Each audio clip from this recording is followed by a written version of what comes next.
What's going on, everyone? Welcome back to the channel. Today, we're talking about a movie that's been living rent free in my head since I watched it. Landmine Goes Click from 2015. I first came across this one scrolling through TikTok late at night.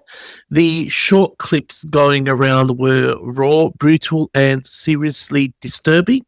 They showed just enough to hook you, but left you wondering how messed up the full story actually gets. As a sick cunt that I am, that was all the motivation I needed. I hunted the movie down immediately, fired it up in my my Blu-ray player, and honestly, the hype is 100% true.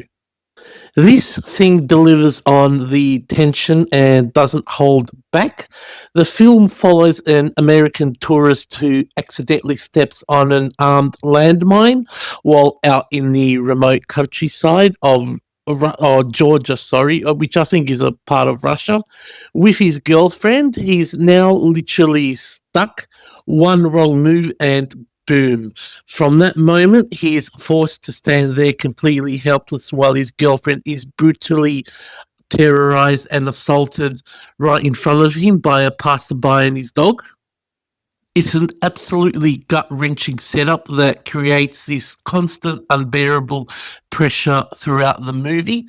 One of the strongest parts for me is how the film refuses to stay in one lane. It starts as a tense survival thriller with that landmine threat hanging over every second, but then it constantly evolves.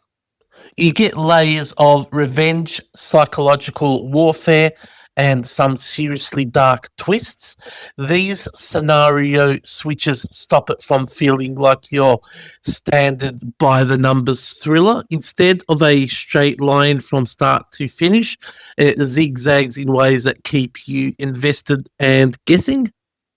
The survival elements and claustrophobic and stressful, while the revenge sections crank up the intensity and make it generally entertaining to watch and unfold.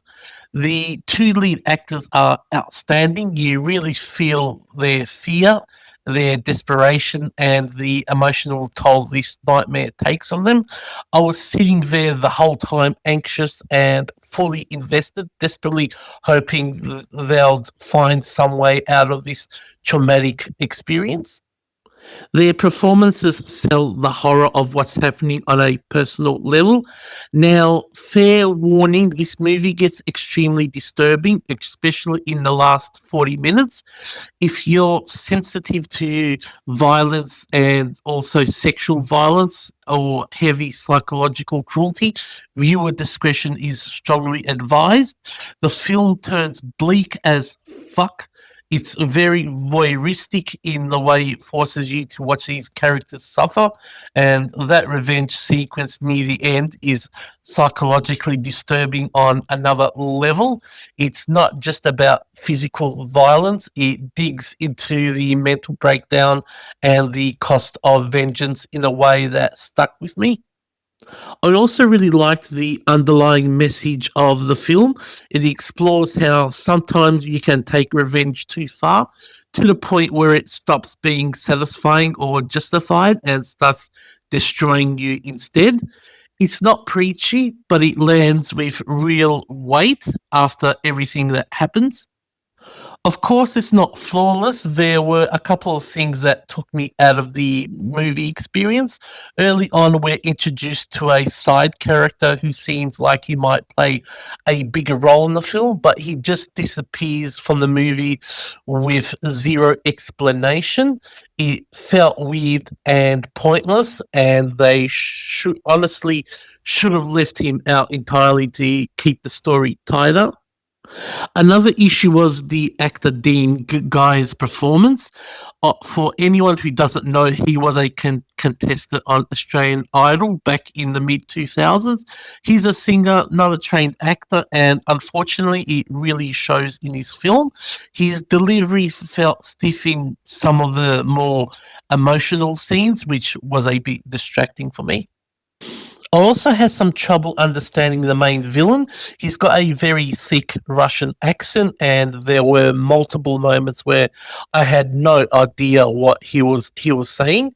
I had to rely on context and body language more than the actual dialogue, which pulled me out a little despite those flaws. But Landmine Ghost Click is still a nasty, effective, and memorable thriller that packs a real punch. The tension, the twists, and the disturbing atmosphere make it stand out from a lot of similar movies in this genre. So my review for this movie is my score. I'm giving it 3.5 out of 5. If you've seen this movie, drop your thoughts in the comments section. Did the revenge stuff go too far for you, or did you love how dark it got? Hit that like button if you enjoy these raw, no filter reviews. Subscribe for more and turn your notifications so you don't miss the next movie review from me. Let me know what movie I should check out next. Stay sick, stay safe, and I'll catch you in the next video.